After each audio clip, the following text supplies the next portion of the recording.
তার কারণ স্বামী বিবেকানন্দ রামকৃষ্ণ মঠ ও মিশন প্রতিষ্ঠা করেছিলেন মূলত চারটি উদ্দেশ্য নিয়ে। একটি হলো সেবা প্রদান, যার সঙ্গে স্বাস্থ্য পরিষেবা ছিল উল্লেখযোগ্য। দুটি হচ্ছে শিক্ষাঙ্গন তৈরি করা এবং শিক্ষাকে এগিয়ে নিয়ে যাওয়া, সার্বজনীন করা। তৃতীয় হচ্ছে মানুষের মধ্যে লুক্কায়িত আধ্যাত্মিক চেতনার জাগরণ ঘটানো। চতুর্থ হচ্ছে মানুষ যখন প্রাকৃতিক বিপর্যয়ের কারণে বা অন্য কোনো কারণে, মহামারীর কারণে বিপদগ্রস্ত হয়, তখন মানুষকে সেবা প্রদান করা। তাই আপনারা লক্ষ্য করবেন, মঠ ও মিশন বলুন বা স্বামী প্রণবানন্দ প্রতিষ্ঠিত ভারত সেবাশ্রম সংঘ বলুন, তাদের যে সমস্ত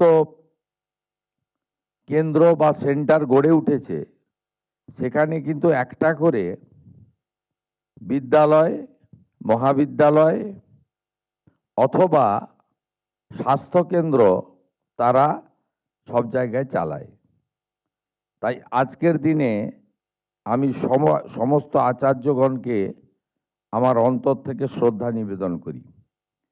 আমাদের মধ্যে উপবিষ্ট আছেন উত্তরবঙ্গের অত্যন্ত কৃতী প্রধান শিক্ষক একটি বিদ্যালয়ের, আমার দীর্ঘদিন ধরে সহযোগী, 5 বছর বিধায়ক ছিলেন।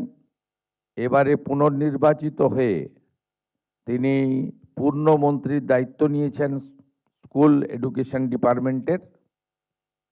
আমাদের দীপক বর্মন মহোদয়, তাকে যথাযথ সম্মান নিবেদন করি। আমাদের রায়গঞ্জ থেকে নির্বাচিত শিক্ষাবিদ, আমাদের রাজ্যমন্ত্রী, রাষ্ট্রমন্ত্রী কৌশিক চৌধুরী মহোদয়, তাকেও সম্মান জানাই। আমাদের মধ্যে উপবিষ্ট আছেন রাজ্যের মুখ্য সচিব, যিনি একটু আগেই আজকের এই কর্মসূচির উদ্দেশ্য এবং কেন বিগত 3 বছর আপনারা বঞ্চিত হয়েছেন সেটা উল্লেখ করেছেন। মাননীয় মনোজ আগরওয়াল, মুখ্যমন্ত্রীর প্রধান উপদেষ্টা সুব্রত গুপ্ত আইএস এবং স্কুল এডুকেশন ডিপার্টমেন্টের আমাদের প্রধান সচিব তথা অতিরিক্ত মুখ্য সচিব পদমর্যাদার আধিকারিক বিনোদ কুমারজি মহোদয়, এর বাইরেও আধিকারিকরা রয়েছেন, আমার প্রেস মিডিয়ার বন্ধুরা রয়েছেন, এবং শুধু শিক্ষক, শিক্ষাকর্মী, শিক্ষিকা নন, বিদ্যানুরাগী এবং কোথাও কোথাও ছাত্রছাত্রীদেরও আমি দেখতে পাচ্ছি। সকলকে পশ্চিমবঙ্গ সরকারের পক্ষ থেকে অভিনন্দন। দেখুন, এই কর্মসূচির আমাদের উদ্দেশ্য এটাই ছিল যে 3 বছর ধরে বিগত সরকারের ভুল নীতি, অহংকার, দাম্ভিকতা এবং শিক্ষা ব্যবস্থা তথা শিক্ষা মন্দিরগুলোকে অবহেলার কারণে আপনারা বঞ্চিত হয়েছেন। যে কথা মাননীয় মুখ্য সচিব বলেছেন, 100% কম্পোজিট গ্র্যান্টের 60% ভারত সরকার দেয়, 40% রাজ্য সরকার দেয়। কোনো কারণ ছিল না এই 3 বছর অধিক সময়, এটা 4র্থ বছরে আমরা প্রদান করছি, এর কোনো কারণ ছিল না।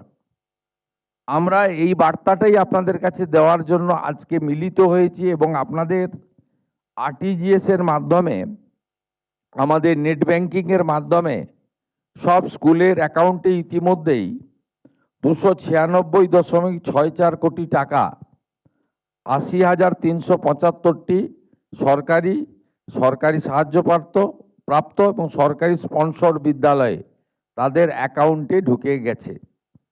আমরা সেটা একটু আগেই প্রদান করলাম, আপনারা অর্থ পেয়েও গেছেন। আমরা জানি যে এই অর্থের পরিমাণ এত বিরাট সংখ্যক স্কুলে এই টাকাটা এমন কিছু নয়, কিন্তু এই টাকাটা অত্যন্ত প্রয়োজন ছিল আপনাদের। মাননীয় প্রাক্তন রাজ্যের মুখ্য নির্বাচন আধিকারিক তথা বর্তমান মুখ্য সচিব নির্বাচন চলাকালীন বিভিন্ন বুথের পরিকাঠামো পরিদর্শন করতে গিয়ে তার যে অভিজ্ঞতা বা প্রধান শিক্ষকদের বক্তব্য তিনি একটু একটু করে তুলে ধরেছেন, যে কোনো আধিকারিক জনপ্রতিনিধিকে দেখলে, আমিও রাজনৈতিক প্রচারে বা বিভিন্ন কারণে আমিও যখন গেছি বা বিদ্যালয়ের অনুষ্ঠানে 50 বছর 75 বছর 100 বছর পূর্তিতে, তখন তারা একই কথা বলেছেন যে কম্পোজিট গ্র্যান্টের টাকা আসছে না, আপনি সরকারে নেই, আপনি বিরোধী দলনেতা, আপনি বিধানসভায় উল্লেখ করুন। বিধানসভাতে একাধিকবার দীপক বর্মন, ডক্টর শঙ্কর ঘোষ, অরূপ দাস যারা আজকে মন্ত্রী, তারা বিভিন্ন সময়ে তুলে ধরেছেন এই আপনাদের এই যে কঠিন একটা অবস্থার কথা। আমি আপনাদের আশ্বস্ত করছি, একটা রাজ্য কখনোই শিক্ষা ব্যবস্থাকে আধুনিকীকরণ এবং শিক্ষা ব্যবস্থাকে মজবুতিকরণ ছাড়া এগোতে পারে না। কারণ আমাদের ভারতবর্ষে সংবিধান প্রণেতা প্রণম্য বাবা সাহেব আম্বেদকর যখন সংবিধান লিখেছিলেন, তিনি কিন্তু শিক্ষাকে মৌলিক অধিকারের মধ্যে দিয়ে গেছিলেন। অর্থাৎ সরকারি শিক্ষা ব্যবস্থাকে শক্তিশালী করা, সরকারি শিক্ষা ব্যবস্থার মধ্য দিয়ে আমাদের যে মানব সম্পদ তাকে বিকশিত করা এবং একটা পরিপূর্ণ মানুষ তৈরি করার প্রধান জায়গা হলো এই বিদ্যা মন্দির। তাই কোনো সরকার শিক্ষা ব্যবস্থাকে অবহেলা করে তার অগ্রগতি ঘটতে পারে না। যতই ফ্লাইওভার বানান, যতই ভালো ভালো রাস্তা বানান, যতই নতুন নতুন বিল্ডিং বানান, শিক্ষা ছাড়া কখনো হতে পারে না। আমরা অত্যন্ত অগ্রাধিকার দিয়েছি শিক্ষাকে। আমরা হায়ার এডুকেশন ডিপার্টমেন্টকে আলাদা করেছি, যেখানে কলেজ এবং বিশ্ববিদ্যালয়, টেকনিক্যাল এডুকেশন ডিপার্টমেন্টকে আলাদা করেছি, স্কুল এডুকেশন ডিপার্টমেন্টকে আলাদা করেছি।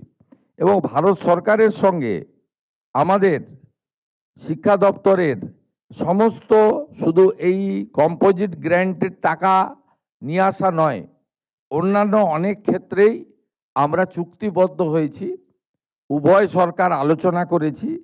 এবং যেহেতু শিক্ষা কনকারেন্ট লিস্টে রয়েছে, কেন্দ্র এবং রাজ্যের যৌথ দায়িত্বে, আমরা সর্বক্ষেত্রে শিক্ষা ব্যবস্থাকে ঠিক করার জন্য ব্যবস্থা নিয়েছি। শিক্ষা ঠিক করতে গেলে প্রথম দরকার পরিকাঠামোগত উন্নয়ন, দ্বিতীয় দরকার ছাত্রছাত্রীদের সংখ্যা বাড়ানো, স্কুলমুখী করা, এবং মূলত আজকে যে প্রতিযোগিতার যুগ, বেসরকারি শিক্ষা ব্যবস্থা এবং সরকারি শিক্ষা ব্যবস্থা, সেক্ষেত্রে আমরা যদি সরকারি শিক্ষা ব্যবস্থাকে বেসরকারি শিক্ষা ব্যবস্থার সমতুল্য বা কাছাকাছি নিয়ে যেতে না পারি, তাহলে কিন্তু ছাত্রছাত্রী, অভিভাবক অভিভাবিকারা বেসরকারি স্কুলের দিকে তাদের ছেলে মেয়েদের পাঠানোর চেষ্টা করবে এবং করছে। একটা ভয়ঙ্কর বিপর্যয় আমাদের 2025 সালে এই রাজ্যে বিগত সরকার ঘটিয়েছে। 2025-এর 6ই মে রাজ্যে উচ্চ মাধ্যমিকের ফল প্রকাশ হয়। তারপরে 3 মাস ওবিসি রিজার্ভেশন সংক্রান্ত জটিলতার কারণে আমাদের এই রাজ্যে আমাদের স্নাতক স্তরে ভর্তি বন্ধ ছিল। 3 মাস পরে ভর্তি হয়েছে, যখন বেসরকারি শিক্ষা প্রতিষ্ঠানগুলোর ভর্তি বন্ধ ছিল না, তারা কিন্তু ভর্তি করে দিয়েছিল সেই সময়। তাই আমাদের তখন মনে হয়েছিল যে শিক্ষা তার সরকারি দায়িত্বের মধ্যে না রেখে শিক্ষাকে বাজারিকরণ করা, শিক্ষাকে পণ্য হিসেবে ব্যবহার করার একটা সুপ্ত ষড়যন্ত্রের শিকার এই রাজ্যের শিক্ষা ব্যবস্থা হচ্ছে। এমনকি জয়েন্টের রেজাল্টও সবচেয়ে শেষে বেরোনোর ফলে আমাদের ভালো ভালো সমস্ত স্টুডেন্ট অন্য রাজ্যে চলে যায়, গিয়ে তারা ভর্তির সুযোগ নেয়। আপনারা শুনলে খুশি হবেন, এবারে উচ্চ মাধ্যমিকের ফল প্রকাশের সাথে সাথে অনলাইনে অ্যাডমিশন চালু করা, ত্রুটিমুক্ত অ্যাডমিশন করা এবং আমাদের মেধার ভিত্তিতে অ্যাডমিশন করানো। এর ফলস্বরূপ পশ্চিমবঙ্গে গত কয়েক বছরের তুলনায় এবারে প্রথম বর্ষে উচ্চ মাধ্যমিকের পরে ভর্তির সংখ্যা বেড়েছে, একইভাবে 11-এ ভর্তির সংখ্যা বেড়েছে এবং পশ্চিমবঙ্গে যত ইঞ্জিনিয়ারিং সরকারি স্কুল আমাদের প্রতিষ্ঠান রয়েছে সেখানে 100% আসন ভর্তি হয়েছে, যেটা গত বছর মাত্র 30% আসন ভর্তি হয়েছিল। তার মানে অভিভাবিকরা আশা দেখছেন যে এই সরকার তাদের আমলে যদি আমরা ছাত্রছাত্রীদেরকে, আমার পুত্র কন্যাকে শিক্ষিত করতে পারি তাহলে কর্মসংস্থানের সুযোগ ভবিষ্যতে পাওয়া যাবে। আমরা সিদ্ধান্ত নিয়েছি জাতীয় শিক্ষানীতি 2020 অন্তর্ভুক্ত হব। 2020 জাতীয় শিক্ষানীতির অন্তর্ভুক্ত হওয়ার কারণে কেন্দ্রীয় সরকারের সমস্ত সুযোগ, গ্র্যান্ট ইত্যাদি আমরা পাব এবং আমাদের সন্তান সন্ততিদের ভবিষ্যৎ প্রজন্মের যারা আমাদের মালিক তাদেরকে আমাদের অবশ্যই আধুনিক শিক্ষার সাথে সাথে ভারতবর্ষের অতীত ইতিহাস, অতীত সাংস্কৃতিক ঐতিহ্য এটা জানানো আমাদের কর্তব্য বলে আমাদের মনে হয়েছে। আমরা বিদ্যালয় পরিচালন কমিটিতে জাতীয় শিক্ষানীতি মেনে ভারতীয় জনতা পার্টি বা এনডিএ পরিচালিত 21টি রাজ্য অনুকরণ করে অভিভাবকদের মধ্য থেকেই স্কুল পরিচালন কমিটির দায়িত্ব আগামী দিনে ন্যস্ত করার পরিকল্পনা নিয়েছি। আমরা 1200-র বেশি সরকারি বেসরকারি সাহায্যপ্রাপ্ত স্কুল, সরকারি স্কুল, সেখানে ডিজিটাল শিক্ষা সহায়িকা এবং পারস্পরিক অংশগ্রহণমূলক শিক্ষা প্রযুক্তির সরবরাহ করছি। এক্ষেত্রে নিশ্চিতভাবে পিছিয়ে পড়া জেলাগুলি, অর্থনৈতিকভাবে দূরবর্তী জেলাগুলি, গ্রামীণ জেলাগুলি, গ্রামীণ বিদ্যালয়গুলি অগ্রাধিকার পাবে। এর বাইরেও উচ্চ মাধ্যমিক শিক্ষায় artificial intelligence, AI, machine learning, data science অন্তর্ভুক্ত করছি। পশ্চিমবঙ্গ শিক্ষা পোর্টাল ও পিএম-ই বিদ্যা চ্যানেলের উচ্চমানের অডিও ভিজুয়াল শিক্ষার উৎস সহজলভ্য করার ব্যবস্থা আমাদের দপ্তরের পক্ষ থেকে, শিক্ষা দপ্তরের পক্ষ থেকে করা হচ্ছে। দীক্ষা প্ল্যাটফর্মের মাধ্যমে শিক্ষকদের ব্যাপক ক্ষমতায়ন, প্রশিক্ষণ, আমাদের শিক্ষকদের উদ্ভাবনী এবং প্রযুক্তি নির্ভর শিক্ষাদান পদ্ধতি গ্রহণে আমরা সক্ষম করে তুলছি। প্রায় 3 লক্ষ শিক্ষক দীক্ষা পোর্টালে নথিভুক্ত হয়েছেন এবং 18 লক্ষের বেশি কোর্সে অংশগ্রহণ করেছেন, যা ভারতের সমস্ত রাজ্যের মধ্যে সর্বোচ্চ কোর্স এনরোলমেন্টের মধ্যে পড়ে। এর বাইরেও অনেক রয়েছে। আমি আপনাদের তো স্কুল ছুটি হয়ে গেছে, বাড়ি ফেরার তাড়া রয়েছে, আমি আজ বিস্তারিত আর বলবো না। এর বাইরেও 1000টি সরকারি সেকেন্ডারি হাই সেকেন্ডারি স্কুলে অটল টিঙ্কারিং ল্যাবরেটরি আমরা বানানোর জন্য আপনাদেরকে অনুমোদন দিচ্ছি। পিএম শ্রী আমরা আসার আগে আগের সরকার একটি তালিকা করে গেছিল, ওই তালিকা ত্রুটিযুক্ত তালিকা, কিন্তু আমরা গ্রহণ করেছি কারণ আমরা চাই না কেউ বঞ্চিত হোক। আমরা বিশেষ অনুরোধ করে শিক্ষা দপ্তরকে 600-র জায়গায় 800 করতে পেরেছি আপাতত। আমরা চেষ্টায় আছি। মাননীয় শিক্ষামন্ত্রী প্রহ্লাদ যোশীজি তিনি শীঘ্রই এখানে আসবেন এবং তার সঙ্গে আমার যোগাযোগও হয়েছে এবং আমাদের মন্ত্রী মহোদয়কেও আমি দিল্লি পাঠাবো। তিনি কথা বলার পরে আরও যাতে এখানে পিএম শ্রী স্কুলের সংখ্যা বাড়ানো যায়। আমরা ইতিমধ্যে 200 বাড়তি পেয়েছি। মাননীয় ধর্মেন্দ্র প্রধানজি, প্রাক্তন শিক্ষামন্ত্রী এবং শিক্ষা প্রতিমন্ত্রী এই রাজ্যের সাংসদ ডক্টর সুকান্ত মজুমদারের বিশেষ সহযোগিতায় 200 আমরা বৃদ্ধি করতে পেরেছি। আমরা চেষ্টা করছি আরও বৃদ্ধি করার, আমরা লেগে আছি। আমরা আশা করছি ভবিষ্যতে সুযোগ পাব। পিএম পোষণ মূলত মিড ডে মিলের কর্মসূচি। এই কর্মসূচিকে কেন্দ্র করে যে বৈষম্য ছিল আমরা দূর করেছি। হাই স্কুল এবং আপার প্রাইমারিতে মিড ডে মিলের বরাদ্দ ছিল 10 টাকা, প্রাইমারিতে ছিল 6 টাকা 78। আমরা প্রাইমারির ক্ষেত্রে 10 টাকা করেছি, রাজ্য সরকার বাকি অর্থ প্রদান করবে এবং 1 আগস্ট থেকে এটা কার্যকর করা হবে।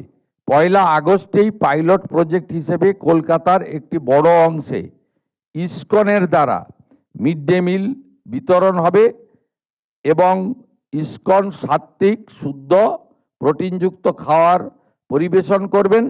তার বাইরেও আমরা এসএইচজি গ্রুপের মাধ্যমে প্রোটিনযুক্ত ডিম আলাদা করে আমরা দেওয়ার ব্যবস্থা করছি, যাতে আমাদের এখানকার ছাত্রছাত্রী বা আগামী দিনের ভবিষ্যৎ তাদেরকে আমরা প্রোটিনযুক্ত সম্পূর্ণ আহার দিতে পারি। এর সাথে সাথে যে কথা মাননীয় দীপক বর্মন মহোদয় বলেছেন, শিক্ষক, শিক্ষাকর্মী, প্রধান শিক্ষক এবং আপনাদের লাইব্রেরিয়ান থেকে ল্যাবরেটরি, আমাদের ক্রীড়া শিক্ষক থেকে শুরু করে সব জায়গায় শুধু নাই নাই নাই, ফাঁকা ফাঁকা ফাঁকা। এমনিতেই বিগত দিনে শিক্ষক নিয়োগ এবং সেই সংক্রান্ত যেসব ঘটনা ঘটেছে সেই কথাগুলি আজকে গুরু পূর্ণিমার দিনে তুলে এই মহতী পবিত্র অনুষ্ঠানকে আমি অপবিত্র করতে চাই না। কিন্তু আমরা এখান থেকে বেরিয়ে এসেছি, রাজ্যের জনগণই বেরিয়ে আসতে বলেছেন। আপনারা শুনলে খুশি হবেন, স্কুল সার্ভিস কমিশনের ক্ষেত্রে আমরা সম্পূর্ণভাবে রাজনৈতিক নিয়োগ আমরা বন্ধ করেছি। আমরা সিদ্ধান্ত নিয়েছি রাজনৈতিকভাবে ক্যাবিনেটের মিটিংয়ে, এবং আমরা যে দলকে রিপ্রেজেন্ট করি দল থেকেও আমরা শিক্ষক অধ্যাপক সহ কোনো নিয়োগের ক্ষেত্রে কোনো রাজনৈতিক ব্যক্তি থাকবেন না। ইতিমধ্যে স্কুল সার্ভিস কমিশনে চেয়ারম্যান হিসেবে চিফ সেক্রেটারি পদমর্যাদার আধিকারিক দুষ্যন্ত নারিয়ালাকে আমরা চেয়ারম্যান নিযুক্ত করেছি এবং মহামান্য সুপ্রিম কোর্টের নির্দেশ মেনে আমরা নিয়োগ প্রক্রিয়া, যেটা একটু আগে দীপকবাবু বলেছেন, আমরা সেটা সম্পূর্ণ করব। 6000-এর ইন্টারভিউ বাকি ছিল, সেটাও হয়ে যাবে। এবং এক্ষেত্রে আপনাদের জেনে রাখা দরকার, আগে যে ওবিসির ভুল নীতি ছিল সেখান থেকেও আমরা বেরিয়ে এসেছি। আমরা বিধানসভাতে আইন করেছি এবং সুপ্রিম কোর্ট থেকেও এক্সিট নিয়েছি। তাই আগামী দিনে নিয়োগের ক্ষেত্রে কোনো সমস্যা থাকবে না। আমরা বিশ্বাস করি বাজেটে মাননীয় অর্থমন্ত্রী যে ঘোষণা করেছেন, এই 12,000 শিক্ষক শিক্ষিকা নিয়োগের পরে আরও অন্তত 38,000, অর্থাৎ এই অর্থবর্ষে ধাপে ধাপে 50,000 শিক্ষক শিক্ষাকর্মী, অধ্যাপক অধ্যাপিকা অর্থাৎ শিক্ষাক্ষেত্রে আমরা ধাপে ধাপে নিয়োগ করতে পারবো এবং অত্যন্ত পরিচ্ছন্নতার মধ্য দিয়ে। অর্থাৎ আমাদের no teacher school, single teacher school এবং বিভিন্ন বিষয় যে শিক্ষকদের অভাব রয়েছে সেটা পূরণ করব। এর সঙ্গে আমরা কৃতজ্ঞ 42,192 জন প্যারা টিচারের প্রতি, যারা অত্যন্ত অল্প বেতনে শিক্ষকদের সমান অংশীদারিত্ব দিয়ে আমাদের কোমলমতি ছাত্রছাত্রীদের পড়াচ্ছেন।